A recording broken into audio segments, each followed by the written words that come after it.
ಮೊನೋಸೋಡಿಯಂ ಗ್ಲೂಟಾಮೇಟ್ ನೋಡೋಕೆ ಸಕ್ಕರೆ ಅಂತಿರುತ್ತೆ, ಆದ್ರೆ ಅದು ನಮ್ಮ ದೇಹದ ಮೇಲೆ ಬೀರೋ ದುಷ್ಪರಿಣಾಮ ಅಷ್ಟಿಷ್ಟಲ್ಲ. ಅದು ಮಕ್ಕಳಿಗೆ, ಗರ್ಭಿಣಿಯರಿಗೆ ಪಕ್ಕಾ ವಿಷ. ಅದನ್ನ ತಿಂತ ಹೋದ್ರೆ ನಾವು ನಮ್ಮ ನಿಯಂತ್ರಣವನ್ನೇ ಕಳ್ಕೊಳ್ತೀವಿ. ಅದು ಹೇಗೆ ಅಂತ ಹೇಳ್ತೀನಿ ಬನ್ನಿ. ರುಚಿ, ಟೇಸ್ಟ್ ಅಥವಾ ರುಚಿ ಏನಂತ ಕರಿತೀರಿ. ನಾವು ಸಾವಯವ ಕೃಷಿಕರಾದಲ್ಲಿ ಮೊದಲೇನು ಮನೆಯಲ್ಲಿ ಊಟ ಮಾಡ್ತಿದ್ವಿ ಆ ರುಚಿ ಇದು ಇವತ್ತು ಎಲ್ಲಿಗೂ ಇಲ್ಲವೇ ಇಲ್ಲ. ಆವಾಗಿನ ಆಹಾರದಲ್ಲಿ ರುಚಿ ಏನಿತ್ತು, ಇವತ್ತಿನ ಆಹಾರದ ರುಚಿ ಏನಿತ್ತು. ನಾವೇನಾವಾಗ ಸ್ಥಳೀಯ ತಳಿಗಳನ್ನು ಬೆಳೆದಿದ್ವಿ, ಈಗೇನು ಇಂಪ್ರೂವ್ಡ್ ವೆರೈಟಿಗಳು ಅಥವಾ ಅಭಿವೃದ್ಧಿ ಏನು ಸುಧಾರಿಸಿದ ತಳಿಗಳಂತ ಬಂದವು, ಇದರಲ್ಲಿ ಏನು ಇಲ್ಲವೇ ಇಲ್ಲ. ಯಾಕಂದರೆ ಇದರಲ್ಲಿ ಸಾಕಷ್ಟು ರಾಸಾಯನಿಕ ಸುರಿದು ಔಷಧಿ ಹೊಡೆದು ಭೂಮಿ ಹಾಳು ಮಾಡಿ ನಮ್ಮ ಆಹಾರ ರುಚಿ ಕಳೆದುಕೊಳ್ಳುತ್ತಿದೆ. ಅದಕ್ಕಾಗಿ ಅಪಾಯಕಾರಿ ಟೇಸ್ಟಿಂಗ್ ಪೌಡರ್ಗೆ ಹೆಚ್ಚಿನವರು ಮೊರೆ ಹೋಗ್ತಿದ್ದಾರೆ. ಆದ್ರೆ ಈ ಬೆಳವಣಿಗೆ ನಮ್ಮ ಮಕ್ಕಳ ಮಾರಿ. ಇದು ಮಕ್ಕಳಿಗೆ ಈಗ ಏನು ಅವರು ಬೆಳೀತಾ ಇರ್ತಾರೆ, ಡೆವಲಪ್ಮೆಂಟಲ್ ಡಿಸಾರ್ಡರ್ಸ್ ಅಂತ ನಾವು ಹೇಳ್ತೀವಿ. ಬೆಳಿಬೇಕಾದ್ರೆ ಬೆಳವಣಿಗೆ ಕುಂಠಿತ ಆಗ್ಬೋದು, ಅಥವಾ ಆ ಟೈಮ್ಗಳಲ್ಲೆಲ್ಲ ಆರ್ಗನ್ಗಳು ಸ್ವಲ್ಪ ಡೆವಲಪ್ ಆಗ್ತಿರ್ಬೇಕಾದ್ರೆ ಅದನ್ನು ಹ್ಯಾಂಪರ್ ಮಾಡೋವಂಥದ್ದು. ಚೈಲ್ಡ್ಹುಡ್ ಒಬೇಸಿಟಿ ಅಂತ ಹೇಳ್ತೀವಿ, ಚಿಕ್ಕ ಮಕ್ಕಳಲ್ಲಿ ದಪ್ಪ ಆಗೋವಂಥದ್ದು. ಇಲ್ಲಾಂದರೆ ಈಗಂತೂ ಹಾರ್ಮೋನಲ್ ಇಂಬ್ಯಾಲೆನ್ಸ್ಗಳು, ಬೊಜ್ಜಿಗೆ ರಹದಾರಿ. ಸ್ಥೌಲ್ಯ ಅಂತ ಏನು ಹೇಳ್ತೀವಿ, ಒಬೆಸಿಟಿ ಅಂತ ಏನು ಹೇಳ್ತೀವಿ, ಮಕ್ಕಳಲ್ಲೇ ಶುರು ಆಗ್ಬಿಡುತ್ತೆ. ಈಗ ಚಿಕ್ಕ ಮಕ್ಕಳು ಫಸ್ಟೇ ಅದರ ಹಿಂದೆ ಹೋಗ್ಬಿಡ್ತಾರೆ, ಅದಕ್ಕೆ ಅಡಿಕ್ಟ್ ಆಗ್ತಾರೆ. ಒಬೆಸಿಟಿ ಅನ್ನುವಂಥದ್ದು ಚಿಕ್ಕ ಮಕ್ಕಳಲ್ಲೇ ಬಂದುಬಿಡುತ್ತೆ, ತುಂಬ ವಿಕಾರವಾಗಿ ಬೆಳ್ಕೊಂಡ್ಬಿಡ್ತಾರೆ. ಏಕಾಗ್ರತೆಗೆ ಏಟು ಕೊಡುತ್ತೆ. ಕಾನ್ಸಂಟ್ರೇಷನ್ ಇಲ್ದಿರೋ ಅಂಥದ್ದು. ಈಗ ಏನಂತೀವಿ ನಾವೀಗ attention deficit hyperactive disorder ಅಂತ ಎಲ್ಲ ಕಡೆ ಕೇಳ್ತಾ ಇದ್ದೀವಿ. ಅಂದರೆ ಒಂದು ಕೂತ್ಕೊಂಡಲ್ಲಿ ಒಂದು ಕಡೆ ಕಾನ್ಸಂಟ್ರೇಟ್ ಮಾಡೋಕ್ಕಾಗದಿರೋವಂಥದ್ದು, ಒಂದು ವಿಷಯದ ಬರೀ ಒಂದು 10 ವಿಷಯ. ಆ್ಯಂಡ್ ರೆಸ್ಟ್ಲೆಸ್, ಒಂದು ಕಡೆ ಕೂತ್ಕೊಂಡಿರಲ್ಲ, ಒಂದು 2 ನಿಮಿಷ ಕೂತಿರ್ತಾರೆ, ನೆಕ್ಸ್ಟ್ ಇನ್ನೊಂದು ಕಡೆ ಹೋಗಿರ್ತಾರೆ, ರೆಸ್ಟ್ಲೆಸ್ ಇರುವಂಥದ್ದು. ಹಾರ್ಮೋನ್ ಹಾದಿ ತಪ್ಪುತ್ತೆ. ಟೀನೇಜ್ ಅಂತಲೇ ಹೇಳ್ತೀವಿ, ಆ ಟೈಮಲ್ಲಿ ಹಾರ್ಮೋನಲ್ ಡಿಸಾರ್ಡರ್ಸ್ ಬಂದುಬಿಡ್ತವೆ. ಯಾಕಂದರೆ ದೇಹದಲ್ಲಿರುವಂಥ ಯಾವುದೇ ಹಾರ್ಮೋನ್ಗಳು ಸರಿಯಾಗಿ ಕೆಲಸ ಮಾಡಲ್ಲ, ಅದು ಡಿಸಾರ್ಡರ್ ಸ್ಟಾರ್ಟ್ ಆಗುತ್ತೆ. ಅದಾದಮೇಲೆ ಅದರದೇ ಕಾಂಪ್ಲಿಕೇಶನ್ ಸ್ಟಾರ್ಟ್ ಆಗ್ತಾ ಹೋಗುತ್ತೆ. ಸೊ ಇದು ಮುಖ್ಯವಾಗಿ ನಾವು ಆಲೋಚನೆ ಮಾಡಲೇಬೇಕು. ರುಚಿ ಅಡಿಕ್ಷನ್ ಆಗ್ತದೆ, ಟೇಸ್ಟ್ ಎನ್ಹ್ಯಾನ್ಸ್ ಆಗುತ್ತೆ. ಈ ನಾಲಿಗೆಗೂ ಮೆದುಳಿಗೂ ಸಂಬಂಧ ಇದೆ.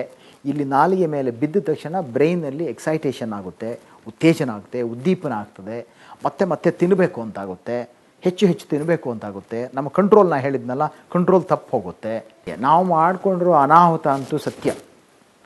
ನಮಗಿವತ್ತು ಇನ್ಕ್ಲೂಡಿಂಗ್ ಬ್ರೈನ್, ಇವತ್ತಿಗೂ ಆಟಿಸಮ್ಮು, ಆಲ್ಝಿಮರ್ಸು, ಸ್ಕಿಜೋಫ್ರೀನಿಯಾ, ಪಾರ್ಕಿನ್ಸನ್ಸ್ ಡಿಸೀಸು, ಮೆಂಟಲ್ ಡಿಸೀಸ್ಗಳಿದಾವಲ್ಲ, ಅವು ಹೆಂಗೆ ಬರ್ತವೆ, ಎಲ್ಲಿಂದ ಬರೋದು ಗೊತ್ತಿಲ್ಲ. ಇಂಥವೆಲ್ಲ ಕಾರಣ ಇರ್ಬೋದು. ಗರ್ಭಿಣಿಯರ ವೈರಿ ಇದು. ಗರ್ಭಿಣಿಯರಿಗೆ ಒಂದು ಭ್ರೂಣನ ಒಳಗಡೆ ಬೆಳೀತಿರ್ಬೇಕಾದ್ರೆ ಅದಕ್ಕೂ ಹೋಗಿ ಡೈರೆಕ್ಟಾಗಿ ಎಫೆಕ್ಟ್ ಮಾಡುತ್ತೆ. ಹುಡ್ತಾನೆ ಬಂದರೆ ಅದೆಲ್ಲ ಏನಾಗೋಗುತ್ತೆ ಅಂದರೆ ಅಲ್ಲಿ ಫೀಟಲ್ ಮಾಲ್ಫಾರ್ಮೇಷನ್ ಆಗಿ ಹೋದರೆ ಆ ಟೈಮಲ್ಲಿ ರೋಗಗಳು ಬರೋವಂಥದ್ದು. ಅಂದರೆ ಜೀನ್ಸ್ ಲೆವೆಲಲ್ಲೇ ಅದು ಅಟ್ಯಾಕ್ ಮಾಡಿದಾಗ ಮುಂದೆ ರೋಗಗಳು ಬರೋವಂಥದ್ದು. ಇಲ್ಲ ಆ ಮಕ್ಕಳ ಬೆಳವಣಿಗೆ, ಆ ಮಗು ಬೆಳವಣಿಗೆ, ಹೊಟ್ಟೆಯಲ್ಲೇ ಕುಂಠಿತ ಆಗುವಂಥದ್ದೆಲ್ಲ ಆಗುತ್ತೆ. ಹಸಿವೆ ನಿಯಂತ್ರಣ ತಪ್ಪುತ್ತೆ.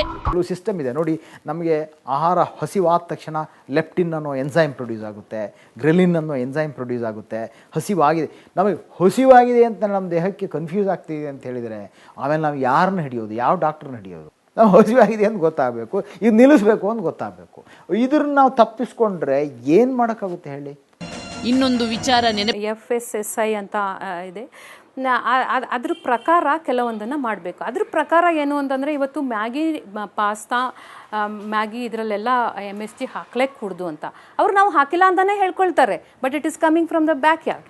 ಅಂದರೆ ಹಿಂಬಾಗ್ಲಿನಿಂದ ಅದನ್ನು ಹೈಡ್ರೋಲೈಸ್ಡ್ ಪ್ರೋಟೀನ್ ರೂಪದಲ್ಲಿ ಅದನ್ನು ಬಿಟ್ಕೊಳ್ತಾ ಇದ್ದಾರೆ. ಇನ್ನೊಂದೇನು ಅಂತಂದರೆ ಇವತ್ತು ನಮ್ಮ ದೇಶ ಎಲ್ಲ ರಂಗಗಳಲ್ಲೂ ಮಲ್ಟಿನ್ಯಾಷನಲ್ ಕಂಪನಿಗಳ ಕೈನಲ್ಲಿ ಇದೆ. ನಮ್ಮ ಆಹಾರ ಕಾಯ್ದೆಗಳನ್ನು ಮಲ್ಟಿನ್ಯಾಷನಲ್ ಕಂಪನಿಗಳ ಹಿಡಿತದಲ್ಲಿ ಇವತ್ತು ನಮ್ಮ ಕಾಯ್ದೆಗಳು ತಯಾರಾಗ್ತಾ ಇದೆ. ಹೀಗಿರುವಾಗ ಒಂದು ಸರ್ಕಾರದಿಂದ ನೀವೇನನ್ನು ನಿರೀಕ್ಷಿಸ್ತೀರಾ? ಲಂಗು ಲಗಾಮಿಲ್ಲದೆ ನಡೆಯುತ್ತಿರೋ ಟೇಸ್ಟಿಂಗ್ ಪೌಡರ್ನ ಮಾರಾಟ ಹಾಗೂ ಬಳಕೆ ಬಗ್ಗೆ ನಮ್ಮ ನಾಡಿನ ಆರೋಗ್ಯ ಸಚಿವರಲ್ಲಿ ಸ್ಪಷ್ಟನೆ ಕೇಳಿದಾಗ ಅವರು ಪಕ್ಕಾ ರಾಜಕಾರಣಿಯಂತೆ ಉತ್ತರ ಕೊಟ್ಟರು. ಮಾರಬೇಕಾ ಮಾಡಬಾರ್ದಾ ಏನು ಸ್ಪಷ್ಟವಾದ ಗೈಡ್ಲೈನ್ಸ್ ಗೊತ್ತಿಲ್ಲ. ಸೊ MSG ಬಗ್ಗೆ ನಿಖರತೆ ಬರಬೇಕು, ಕ್ಲಾರಿಟಿ ಬರಬೇಕಂತ ಬರೆದಿದ್ದೇವೆ. ಅಲ್ಲಿ ಫುಡ್ ಸೇಫ್ಟಿ ಅಥಾರಿಟಿನ ಏನು ಆ್ಯಕ್ಟಲ್ಲಿ ಸೇರಿಸ್ಕೊಳ್ತಾರೆ ಅದನ್ನು ನಾವಿಲ್ಲಿ ಅಳವಡಿಸ್ಕೊಳ್ತೇವೆ. ಮತ್ತು ನಿಮ್ಮ ವಿಚಾರದಲ್ಲಿ ಸತ್ಯಾಂಶ ಪ್ರಾಕ್ಟಿಕಲ್ ವಿಚಾರ ಇದೆ. ಅದು ರಾಜಕಾರಣಿಗಳಿಂದ ನಮಗೆ ಭರವಸೆಯಷ್ಟೇ ಸಿಗುತ್ತೆ ಬಿಡಿ. ಹಾಗಾಗಿ ಈ ಬಗ್ಗೆ ಜನಜಾಗೃತಿ ಮೂಡಿಸೋ ತುರ್ತು ಅವಶ್ಯಕತೆ ಎದುರಾಗಿದೆ. ಇಂಗ್ರೀಡಿಯೆಂಟ್ಸು ಇಷ್ಟು ಸಣ್ಣ ಅಕ್ಷರದಲ್ಲಿ ಇಂಗ್ರೀಡಿಯೆಂಟ್ಸ್ ಹಾಕಿರ್ತಾರೆ. ಯಾರು ನೋಡಕ್ಕೆ ಹೋಗ್ತಾರೆ ಇವತ್ತು ಪ್ಯಾಕೆಟ್ ತೊಗೊಂಡು? ಹೈಡ್ರೋಲೈಸ್ಡ್ ಪ್ರೋಟೀನ್ ಅಂತ ಇರುತ್ತೆ. ಹೈಡ್ರೋಲೈಸ್ಡ್ ಪ್ರೋಟೀನ್ ಅಂದರೆ ಯಾರಿಗೆ ಅರ್ಥವಾಗುತ್ತೆ? ಸೊ ಗ್ರಾಹಕರ ಜಾಗೃತಿ ಒಂದೇ ಇದಕ್ಕೆ ಭಾಳ ಮುಖ್ಯವಾಗಿ ಬೇಕಾಗಿರೋದು ಅಂತ ಅನ್ಸುತ್ತೆ. ಈ ಪರಿಸ್ಥಿತಿ ಇದೇ ರೀತಿ ಮುಂದುವರಿಯುತ್ತಾ ಹೋದ್ರೆ ನಮ್ಮ ದೇಶ ರೋಗಗ್ರಸ್ತ ದೇಶ ಆಗೋದ್ರಲ್ಲಿ ಅನುಮಾನವೇ ಇಲ್ಲ. ಎಂಥ ದುರಂತ ನಡೀತಿದೆಯಲ್ಲ. ಈ ವಿಷಾಹಾರ ದಾಳಿ ಮನುಷ್ಯನ ಅಸ್ತಿತ್ವಕ್ಕೆ ಕುತ್ತು ತರ್ತಾ ಇದೆ. ಇದಕ್ಕೆ ಸರ್ಕಾರ ಸುಲಭವಾಗಿ ಬ್ರೇಕ್ ಹಾಕ್ಬೋದು. ಆದ್ರೆ ನಮ್ಮ ಸರ್ಕಾರಕ್ಕಾಗ್ಲಿ ಮಂತ್ರಿಗಳಿಗಾಗ್ಲಿ ಆ ಇಚ್ಛಾಶಕ್ತಿಯೇ ಇಲ್ಲ. ಯಾಕಂದ್ರೆ ಅವರಿಗೆ ನಮ್ಮ ಜನರ ಆರೋಗ್ಯದ ಬಗ್ಗೆ ಕಾಳಜಿಯೇ ಇಲ್ಲ. ಹಾಗಾಗಿ ಸ್ನೇಹಿತರೆ, ನೀವಾದ್ರೂ ಈ ಚೈನೀಸ್ ಉಪ್ಪು ಅಥವಾ ಟೇಸ್ಟಿಂಗ್ ಪೌಡರ್ ಅನ್ನ ನಿಷೇಧಿಸಿ ಇದನ್ನ ಬಳಸುವವರಿಗೆ ತಿಳಿ ಹೇಳಿ. ಇದು ಈ ಹೊತ್ತಿನ ಕವರ್ ಸ್ಟೋರಿ. ಮುಂದೊಂದು ಸ್ಫೋಟಕ ಸುದ್ದಿಯೊಂದಿಗೆ ಮತ್ತೆ ಶುಕ್ರವಾರ ಬರ್ತೀನಿ. ಅಲ್ಲಿಯವರೆಗೆ ನಿಮ್ಮ ಸುತ್ತಮುತ್ತಲೇನಾದ್ರೂ ಅಕ್ರಮ, ಅನಾಚಾರ, ಭ್ರಷ್ಟಾಚಾರ ನಡೀತಿದ್ರೆ ನಮ್ಮ ಈ ವಿಳಾಸಕ್ಕೆ ಬರೀರಿ. ಕವರ್ ಸ್ಟೋರಿ ವಿಭಾಗ ಸುವರ್ಣ ನ್ಯೂಸ್ 24/7, ನಂಬರ್ 36 ಕ್ರೆಸೆಂಟ್ ರಸ್ತೆ, ಶಿವಾನಂದ ಸರ್ಕಲ್, ಬೆಂಗಳೂರು 1. ನಮ್ಮ ಇಮೇಲ್ ವಿಳಾಸ coverstory@suvarnanews.in. ನೇರ, ದಿಟ್ಟ, ನಿರಂತರ ಸುದ್ದಿಗಾಗಿ ನೋಡ್ತಾ ಇರಿ ಸುವರ್ಣ ನ್ಯೂಸ್ 24/7.